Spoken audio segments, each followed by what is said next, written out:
नमस्कार, live wire के खबर अब तक में आपका स्वागत है और मैं हूं आपके साथ तारिका महाजन। तो आइए आगे बढ़ने से पहले शुरुआत करते हैं आज की प्रमुख सुर्खियों से।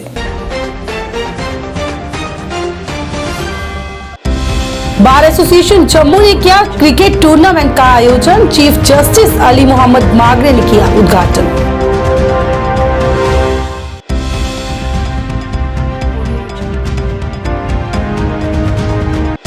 Skill development department of जे&के government द्वारा देश भगत यूनिवर्सिटी मंडी गोविंदगढ़ पंजाब के साथ मिलकर आयोजित किया गया mega job fair. Principal secretary of skill development department Asgar समूह ने रहे मौजूद।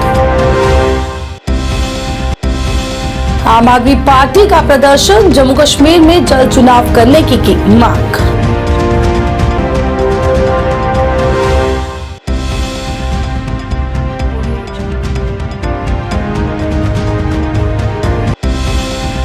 और मुजफ्फर हुसैन बेग बोले, जम्मू कश्मीर में हालात अब पहले से बेहतर, विधानसभा चुनाव जल्द करवाने की जरूरत।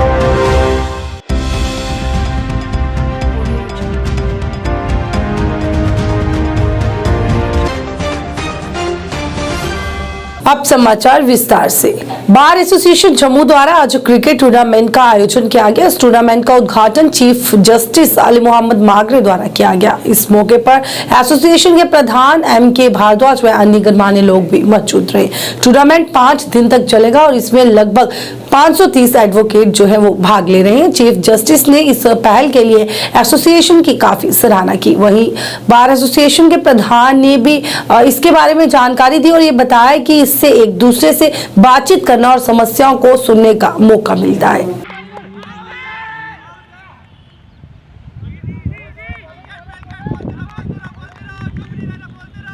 का उद्घाटन चीफ जस्टिस साहब हमारी हाई कोर्ट के श्री अली मोहम्मद मागरे साहब ने किया। उनके साथ सारे ऑनरेबल जजेस थे, सीनियर एडवोकेट्स थे, स्टेट के लॉ ऑफिसर्स थे और 22 टीम्स क्रिकेट टूर्नामेंट में पार्टिसिपेट कर रही हैं। 550 एडवोकेट्स ये मैचेस जो हैं उनमें पार्टिसिपेट करेंगे क्रिकेट टूर्नामेंट में। उसमें कठुआ की टीम भी है, सांबा की टीम भी है, उधमपुर की टीम भी है और हमारे जो वकला साहिबान हैं उनकी टीम्स उसमें पार्टिसिपेट कर रही हैं। आज इनागुरेल जो फंक्शन था वो हो गया, इनागुरेट हो गया। मैच अब चल रहा है, फर्स्ट मैच हमारा चल रहा है। पूरा दिन आज मैचेस होते रहेंगे, कल भी पूरा दिन मैचेस होंगे, संडे को भी पूरा दिन मैचेस होंगे और उसके बाद 5 दिन, क्योंकि वर्किंग जो डेज़ हैं उसमें तो कोर्ट से बाहर नहीं निकलेंगे वकला साहिबान। फिर सैटरडे, नेक्स्ट सैटरडे को और संडे को जो फाइनल मैच है वो होगा। इसके साथ साथ जो वॉलीबॉल की टीम्स हैं, बैडमिंटन भी वकला साहिबान खेलेंगे, एथलेटिक्स होंगी, फुटबॉल होगा और वुमेन जो हमारी लेडी मेंबर्स हैं बार की, उनके लिए एक्सक्लूसिवली भी हमने सारी जो इवेंट्स हैं, स्पोर्ट्स इवेंट्स, उनका अरेंजमेंट सेपरेटली किया हुआ है। जिस दिन हम वो इवेंट्स करेंगे उस दिन आप लोगों को भी इन्फॉर्म करेंगे ताकि आप लोग हमारा फंक्शन जो है उसको डेली बेसिस पे कवर करते रहें। लोगों को इस मौके पे ये अपील करते हैं कि आप भी यहाँ इस इवेंट को आकर के विटनेस करें, देखें और यहाँ से इंस्पायर होके जाएं ताकि वो नशे से दूर रहें और बाहर जा कर के जिस भी जगह वो रहते हैं, चाहे गांव में रहें, किसी टाउन में रहें, शहर में रहें, तो वो मॉर्निंग अपने स्पोर्ट्स एक्टिविटीज़ में पार्टिसिपेशन करें।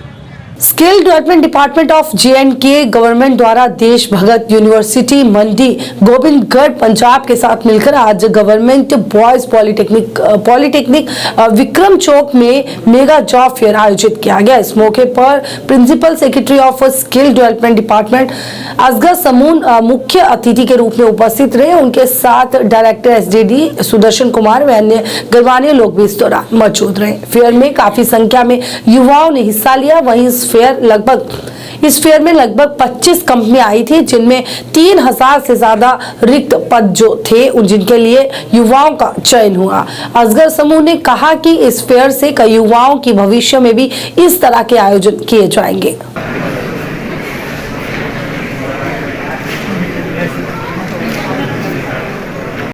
by Department of Skill Development and Government Polytechnic Jammu in collaboration with Desh Bhagat University, Mandi, Govindgarh. Desh Bhagat University, I first of all extend a warm welcome to the chief guest of today's function, our worthy Principal Secretary, Dr. Asghar Hassan Samoon, IAS. I thank you, sir, for being the motivational force behind today's mega job fair and sparing your valuable time and gracing today's occasion with your august presence. देखिए, हमारे जो institution हैं, polytechnics हैं, ITIs हैं या skill training हम short term courses करते हैं। मकसद ये है लोगों को जॉब्स मिले। खासकर NEP 2020 ने अलाउ किया है, आप डिप्लोमा करो, डिग्री करो, जो मर्जी करो, 10+2 करो, ग्रेजुएशन करो, एड-ऑन कोर्सेज ले लो, उसके बाद जॉब ढूंढो, ताकि आप माता पिता पर निर्भर ना रहो, आत्मनिर्भर बनो। और आत्मनिर्भर भारत में खासकर देश भगत यूनिवर्सिटी ने देशभक्ति का आज सबूत दिया है। आया हमारे पास, हमने कहा आपको कोई सिफारिश की ज़रूरत नहीं, आप आइए हमारे कैंपस में रिक्रूटमेंट करिए। तो हमने जम्मू कश्मीर से सारे बच्चे बुलाए हैं। कश्मीर में सर्दी चल रही है, कुछ बच्चे आए होंगे, कुछ ऑनलाइन अप्लाई किया है 3-4 हज़ार ने, जहाँ भी 2-3 हज़ार बच्चे आए हैं। तो हम कोशिश करेंगे 2-3 हज़ार जॉब आज मिले, और डिमांड अगर अच्छा रहा तो हम और भी जॉब्स क्रिएट करने की कोशिश करेंगे। तो अच्छा, इंडस्ट्री वाले 10-15 हज़ार से स्टार्टिंग सैलरी है, बाद में सैलरी बढ़ा देते हैं। पर डिप्लोमा वाले भी हैं, डिग्री वाले भी हैं, और यहाँ हमारे ITI वाले भी बच्चे हैं। हमारे कोई 53 ITIs हैं, 22 पॉलिटेक्निक्स हैं, उसमें 18 तो हमने 2 साल में पीछे कंप्लीट किए हैं। 2 CIIT भी बनाए, एक तो यही बनाए जहाँ हम खड़े हैं, centre for innovation incubation and innovation technologies. इसमें robotics, 3D printing, electric vehicle manufacture, product life cycle management, है ना, डिजिटल प्रिंटिंग, नए आधुनिक जो हमारे कोर्सेज हैं। 3 मंथ्स कोर्सेज, टाटा की 9 फैकल्टी है हमारे पास, बाकी हमारी फैकल्टी है। बारामूला में भी ऐसा एक सेंटर बनाया। आम आदमी पार्टी द्वारा आज भाजपा सरकार के खिलाफ प्रदर्शन किया गया। प्रदर्शनकारियों ने नारेबाजी कर नाराजगी जताई। प्रदर्शनकारियों ने जम्मू कश्मीर में जल्द चुनाव करवाने की मांग की है। आम आदमी पार्टी नेता हर्षदेव सिंह ने कहा कि जम्मू कश्मीर में परिसीमन हो गया। सरकार ये कहती है कि यहाँ पर हालात तो सामान्य है, तो फिर यहाँ पर चुनाव क्यों नहीं करवाए जा रहे। हर्षदेव ने ये कहा कि भाजपा ये जानती है कि अगर वो यहाँ चुनाव करवाती है तो उन्हें हार का जो सामना है वो करना पड़ेगा, और यहाँ से उनका सफाया हो जाएगा, जिसकी वजह से वो लोगों को उनके अधिकारों से वंचित रख रहे हैं और यहाँ पर चुनाव नहीं करवा रहे। उन्होंने जल्द चुनाव करने की मांग की।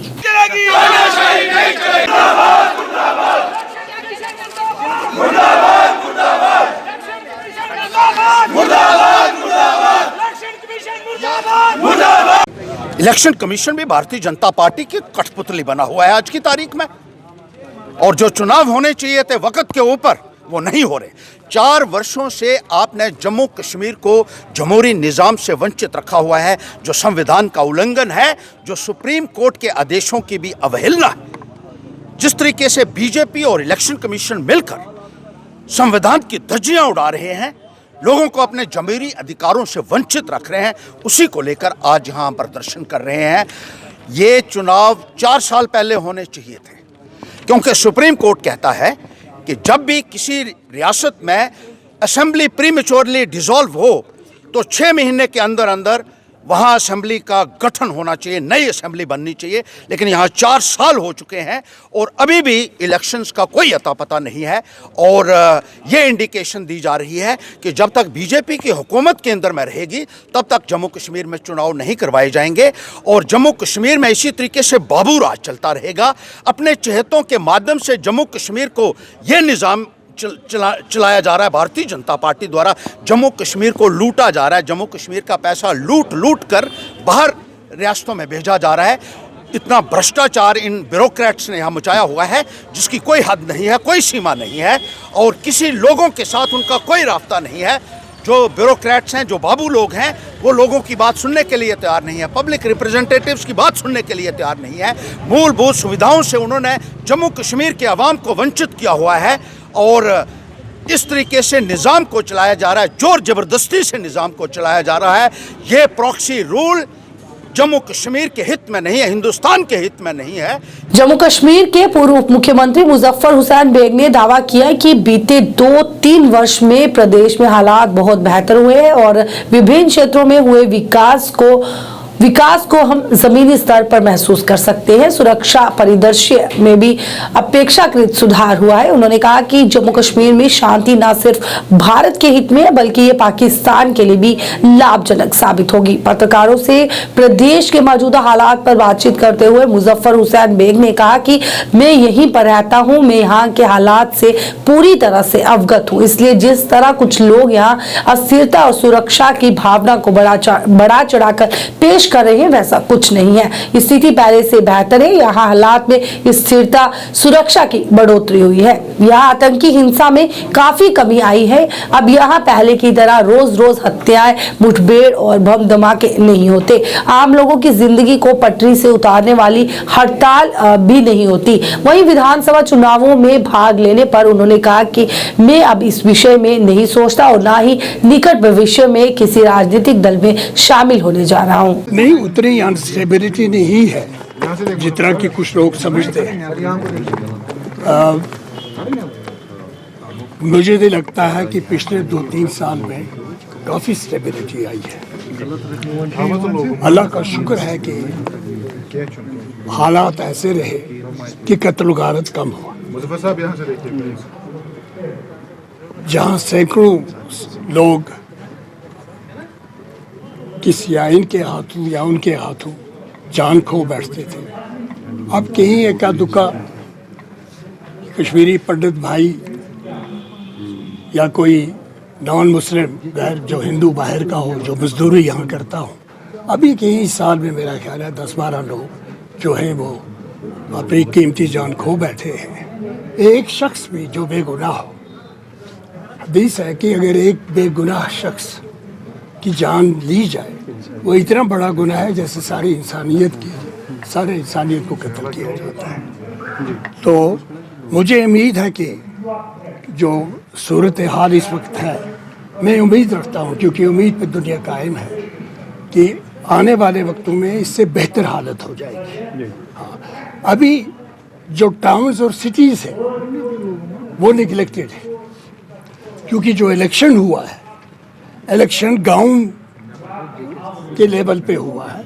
70% आबादी जो है वो गांव में रहने वालों की है, चाहे पंचायत हो, ब्लॉक हो या डिस्ट्रिक्ट हो, वहाँ पे अच्छा काम हो रहा है। लेकिन जहाँ तक सिटीज़ का ताल्लुक है, अभी यहाँ पे उस 30% जो पॉपुलेशन है इनके यहाँ अभी डेवलपमेंट का काम नहीं हुआ है और तब होगा जबकि असेंबली का इलेक्शन होगा, बाकायदा हुकूमत होगी, तो उस वक्त उनको बजट बनाने का इख्तियार होगा।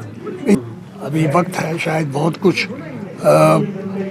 प्लानिंग करनी है इन्होंने कि ये अब के जो असेंबली बनेगी ये कोशिश करेंगे कि उस असेंबली जो है उसको उसी तरह के वसी इख्तियारात हो जिस तरह की डिस्ट्रिक्ट डेवलपमेंट काउंसिल को हैं या पंचायतों को होंगे, तो उसके लिए कानून बनाने की ज़रूरत है, उसमें टाइम लगेगा। कि यहाँ जो जम्मू कश्मीर के पंडित किलिंग्स जो हुई है ये एक डिफरेंट अजीब जाविया हमें दिखाई देता है, लेकिन जब भी ऐसे वाक़यात हुए यहाँ बोला जा रहा है कि अस्करियत पसंद से हो रहा है, अक्रॉस द बॉर्डर इनकी बैकअप हो रही है। तो उस हवाले से देखेंगे क्या बात करनी होगी हमारी नेबर कंट्री से जब यहाँ से कोई देखिए, अभी पाकिस्तान इतनी बुरी हालत में है और हमें दुख होना चाहिए, चाहे कोई भी हो, कोई भी दुनिया में कोई मुल्क हो, जहां लोगों का चुना हुआ प्राइम मिनिस्टर जो है ईमानदार आदमी, पहला शख्स है पाकिस्तान का प्राइम मिनिस्टर। पीपल्स डेमोक्रेटिक पार्टी के संस्थापक सदस्य हाजी परवेज ने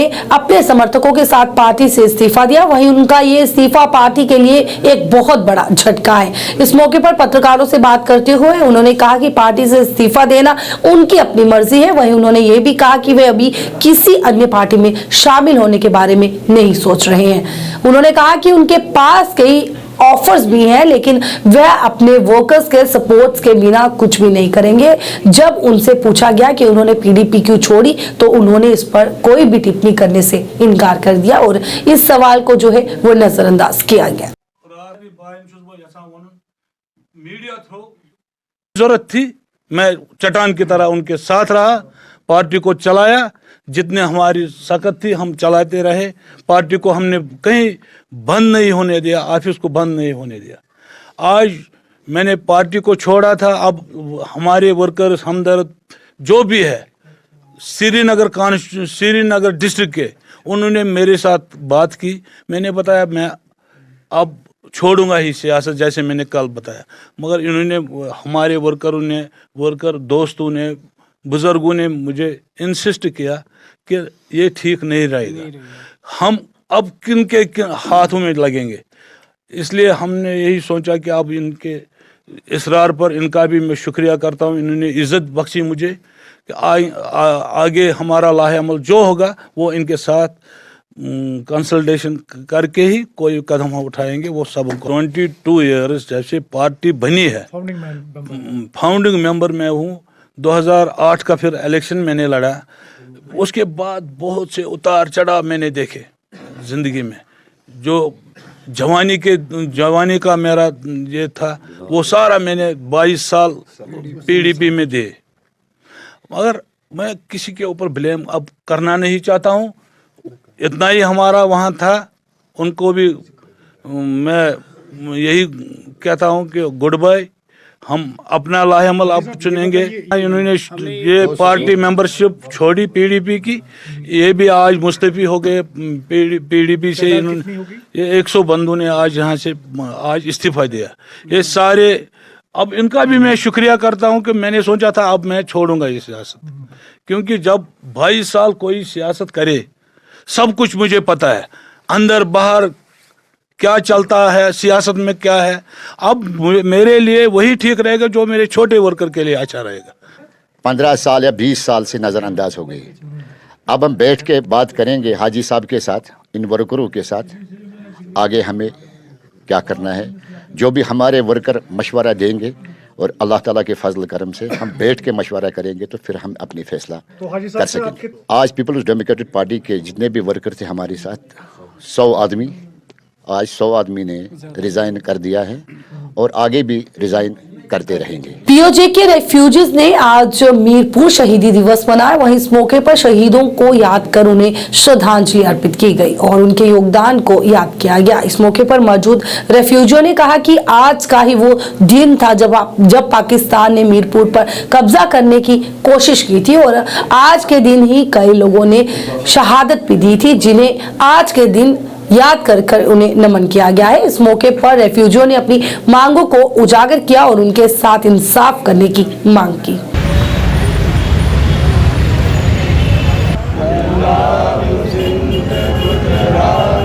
हर साल 25 नवंबर को ये दिन बनाया जाता है। 25, 26 और 27 नवंबर 1947 को हमारे 18,000 लोग एक ही 3 दिनों में ही मारे गए थे। उन्हीं को श्रद्धांजलि देने के लिए यहाँ इकट्ठे हुए हैं। इसके अलावा तब से 70 साल 75 साल से किसी ने हमारी सुध भी नहीं ली। माननीय मोदी जी ने 5.5 लाख जो रुपया हमें पर फैमिली दिया था, वो भी अभी 80% बंटा है, 20% पैसे अभी भी बंटे नहीं हैं। हम चाहते हैं कि ये फाइलें जो हैं दोबारा खोली जाएं, हुक्म दिया जाए और 20% जो लोग बच गए हैं उनको भी पैसे दिए जाएं।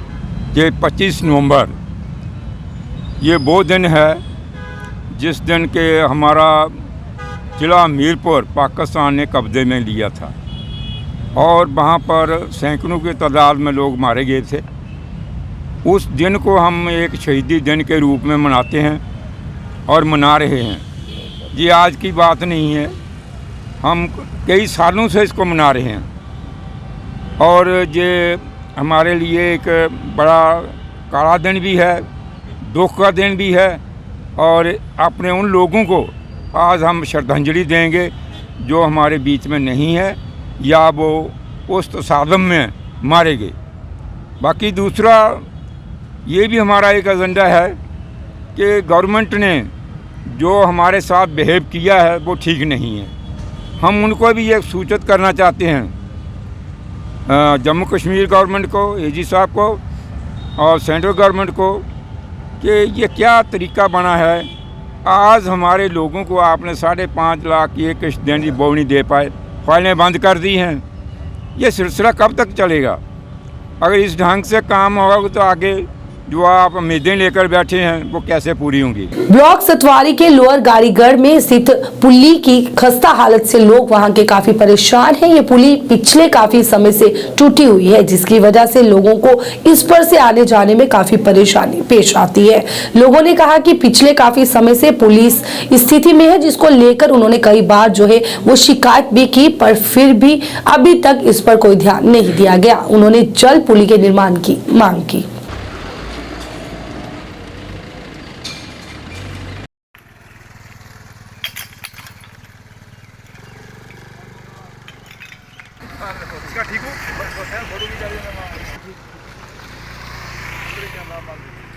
पुल टूटा हुआ 2 साल हो गए लगभग, दोनों पुल टूट गए हुए हैं। एसडीएम ऑफिस वाला भी टूट गया हुआ है, ये भी टूट गया हुआ है, लेकिन अभी तक अगर कोई गवर्नमेंट हमारी सूरत नहीं ले रही है। कितने गांव हैं, कितने छोटे छोटे बच्चे स्कूल के जाते हैं सर, कोई यहाँ से गाड़ी भी नहीं गुजरती। बहुत रिस्क लेके रात को कहीं हमें इमरजेंसी पड़ जाती है, कहीं जाना पड़ता है, कोई बीमार हो जाता है, इसी रास्ते से हम जाते हैं। बहुत मुश्किल से अपने पैसे से हमने सब ने कंट्रीब्यूशन करके यहाँ पे 2-3 बार भराई भी कराई है। गाड़ी निकलती ही नहीं है सर, बहुत बुरी हालत है। पास में एसडीएम ऑफिस है, पास में पुलिस स्टेशन है। यहाँ पे मुझे समझ नहीं आती इनकी स्मार्ट सिटी क्या खाली गांधीनगर तक रही है, गाड़ीगढ़ म्यूनसिपलिटी में नहीं पड़ता। जीरो डेवलपमेंट है यहाँ पे, जीरो। कोई गाड़ीगढ़ में कोई गली नाली कोई काम नहीं हो रहा यहाँ पे। ये ऐसा है कि जम्मू नगर निगम की वार्ड नंबर 73 के लोअर गाड़ीगढ़ में पिछले 2-2.5 सालों से पुल टूटे थे, जिसका टेंडर भी ओपन हो चुका है, कई महीने हो चुके हैं। कुछ दिन पहले कॉन्ट्रैक्टर आकाश गुप्ता ने यहाँ पर सॉइल टेस्टिंग का भी काम के लिए जेसीबी का इस्तेमाल किया था। अब लोगों में बड़ा गुस्सा है कि कितने दिनों से अभी कॉन्ट्रैक्टर काम को शुरू नहीं कर रहे हैं। 2 साल हो गया साढ़े पुल टुटे हुए, सानू इन्नी समस्या है कि हद तो ज़्यादा समस्या है।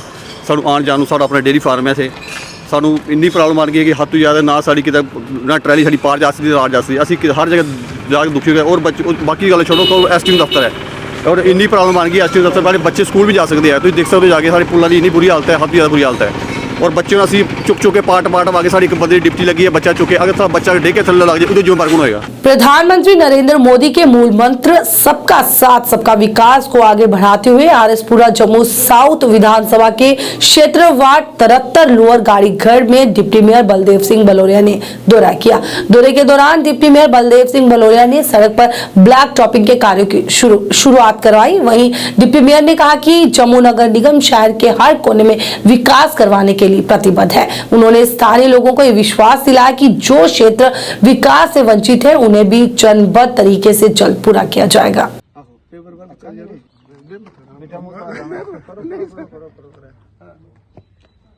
नरेंद्र भाई मोदी जी का मंत्र सबका साथ सबका विकास और सबका प्रयास को भी आगे ले जाते हुए आज हमने लोअर गाड़ीगढ़ में वार्ड नंबर 73 में ब्लैक टॉपिंग का काम शुरू करवाया है, जहां 2 बहुत बड़ी बड़ी गलियां इनका काम भी हुआ है।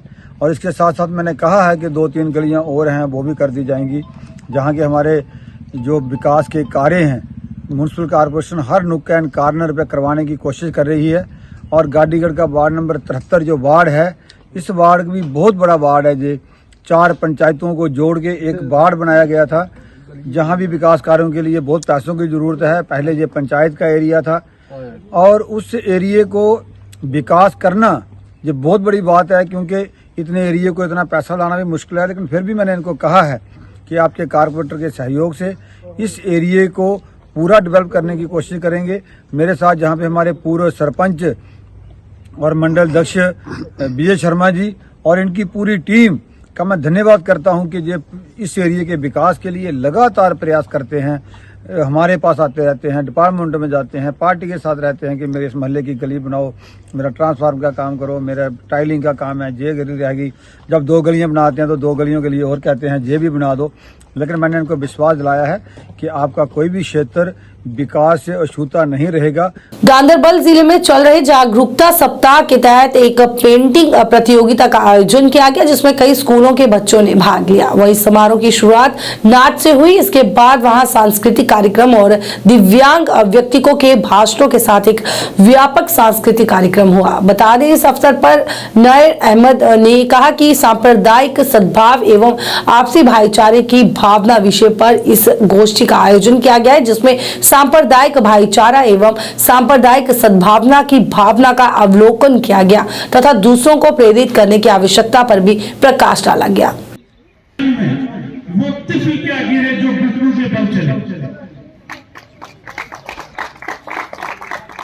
कॉम्पिटिशन हुआ तो ये कम्युनल हार्मनी पे के मौजू पे मुनक्किद किया गया। तो आप जानते हैं कि हम लोग तब तक जो नेशनल एजुकेशन पॉलिसी 2020 है वो इन चीज़ों पे स्ट्रेस करती है कि बच्चों की क्रिएटिविटी में इम्प्रूवमेंट हो, क्रिटिकल थिंकिंग में इम्प्रूव हो और वो एक्स्ट्रा करिकुलर एक्टिविटीज जो है वो काफ़ी आज लार्ज स्केल पे की जाती है, इसी मकसद के लिए कि बच्चों में क्रिएटिवनेस आ जाए, वो समाज के लिए मुफीद बने और उनकी ओवरऑल डेवलपमेंट हो ताकि वो आने वाले दौर में कुछ कंट्रीब्यूट कर सके। और ऐसे राइटिंग में वो टॉपिक यही था कि कम्युनल हार्मोनी, ये कौमी यकजहती वगैरह वो सब कुछ उनको दर्शाना था उसमें।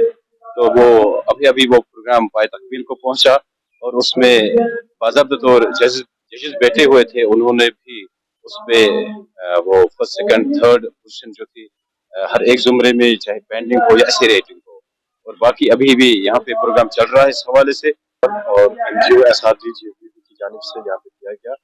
इसका मुदावा मकसद जो है वो भाईचारा है, जो हम बहुत पहले से भी करते आए हैं और करना भी है आगे। जिस तरह से हमारे स्कूल में मुख्तलिफ मजहब, मुख्तलिफ धर्म के जो लोग होते हैं वो बच्चे जो है पढ़ते हैं वहाँ पे, तो हमें उन चीज़ों को दूर करना है। एक कॉपरेशन की है यहाँ जब हम पूछे, उसने बहुत ही कॉपरेशन की हमसे, तभी ये प्रोग्राम बहुत ही मतलब अच्छी तरीके से हुआ है। Commemorated Communal Harmony Day in collaboration with the Social Welfare Department and also Hope Disability Center, while boys and girls participated from different schools, and it was a great moment. And those who have competed in this program, especially students, they were also given prizes.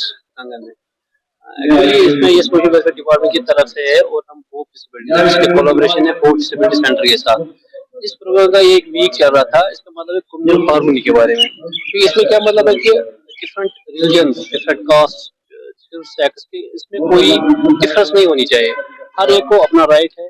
मतलब हिंदू मुस्लिम सिख ईसाई, जो बाबा अम्बेडकर ने बोला था, हिंदू मुस्लिम। शिवसेना हिंदुस्तान द्वारा जम्मू कश्मीर अध्यक्ष पंडित राजेश केसरी की अध्यक्षता में एक पत्रकार वार्ता की गई, जिसमें उन्होंने लेफ्टिनेंट गवर्नर JNK से मांग करते हुए कहा कि जम्मू कश्मीर में जो टारगेट किलिंग आतंकवादियों द्वारा की जा रही है, जिसमें चुन चुनकर हिंदुओं को मारा जा रहा है, सरकार को इस ओर ध्यान देना चाहिए, बल्कि सरकार इस पर ध्यान नहीं दे रही है। उन्होंने कहा कि पिछले काफी समय से कश्मीरी पंडित कर्मचारी जम्मू में प्रदर्शन कर रहे हैं, पर सरकार उन्हें गृह जिलों में स्थानांतरित नहीं कर रही। उन्होंने सरकार से इस ओर ध्यान देने की मांग की। आज हमारे कश्मीरी हिंदू भाइयों के लिए जिस प्रकार वहां पर उनको टारगेट किलिंग की करके जो मारा जा रहा है और हर प्रकार से उन्हें यातनाएं दी जा रही है, इसका दायित्व जो है पूरा सरकार का बनता है कि सरकार जो है उनकी सुरक्षा जो है सुनिश्चित करे। उनको किस प्रकार जो है नौकरियों पे जाना है, सरकार को चाहिए कि जो वहां पर बचे हुए हैं हिंदू भाई, उनको अगर उनकी जान की कीमत इनको चाहिए तो उनके लिए कोई गाड़ी बुलेट प्रूफ लगाई जाए, ताकि वो उनको अपने स्थान पर रोज छोड़ा करे जहां नौकरी पे जाना है, और शाम को उनको जो है सुरक्षा से उनको घर पहुंचाए, ताकि उनको यहाँ जम्मू में जो उनका परिवार रह रहा है वो रात को जो है चैन की नींद सो सकें। उन हिंदुओं के घरों को भी जो जितने परिवार के बच्चे या उनके परिवार के जो बड़े बुजुर्ग हैं, वहाँ तो वो नौकरी करने गए हुए हैं, लेकिन रात को वो यहाँ तक सो नहीं पाते, इसलिए क्योंकि बच्चे वहाँ पर उनके जो आतंकवादियों के बीच में अकेले निहत्थे बैठे हैं, उनके पास कोई किसी किस्म का हथियार नहीं है, वो केवल निहत्थे जो हमारे हिंदू भाई हैं, आतंकवादी भी उन्हीं को मारने जाते हैं और उनको एक चिन्हित किया जाता है हिंदुओं को, उसके बाद उनको टारगेट किलिंग की कर जो है उनको मारा जाता है। हम सरकार से चाहते हैं, लेफ्टिनेंट गवर्नर से भी और जितनी भी सुरक्षा एजेंसियां हैं उनकी ओर ध्यान दे और उन भाइयों को जो है सुरक्षा मुहैया कराएं। और दूसरी तरफ जो हमारी हिंदू संस्थाएं जितनी भी हैं जम्मू कश्मीर में, उनको जो है किसी को भी सुरक्षा जो है नहीं दी गई, क्योंकि पिछली जो सरकारें थी वो तो हिंदुओं के साथ नाजायज करती थी, क्योंकि वो सरकारें जो है मुस्लिम सरकारें थी, मुस्लिम बहुबल सरकारें थी, वो सीधा बोलते हैं हम, वो हिंदू की तरफ ध्यान नहीं देते थे। लेकिन अब हमने देखा है जब हिंदू सरकारें आई हुई हैं तो वो हिंदुओं को सुरक्षा जो है क्यों सुरक्षित नहीं दी जा रही? हमारी जो जितनी भी हिंदू संस्थाएं हैं, चाहे वो शिवसेना है, आरएसएस है, या बजरंग दल है, या कोई भी अन्य जो हमारे हिंदू संगठन हैं, उनको किसी को भी जो है इस वक्त सुरक्षा नहीं दी जा रही, क्योंकि उन्होंने फोरफ्लंग एरियो में जैसे डोडा, किश्तवाड़ या पुंछ, रजौरी में जाना होता है, हम अपनी पार्टी का जो विस्तार भी नहीं कर पाते। लाइव वायर की खबर अब तक में आज के अंक में बस इतना ही। तब तक के लिए मुझे तारिका महाजन को और लाइव वायर की पूरी टीम को दीजिए इजाजत। आप देखते रहे लाइव वायर न्यूज। नमस्कार।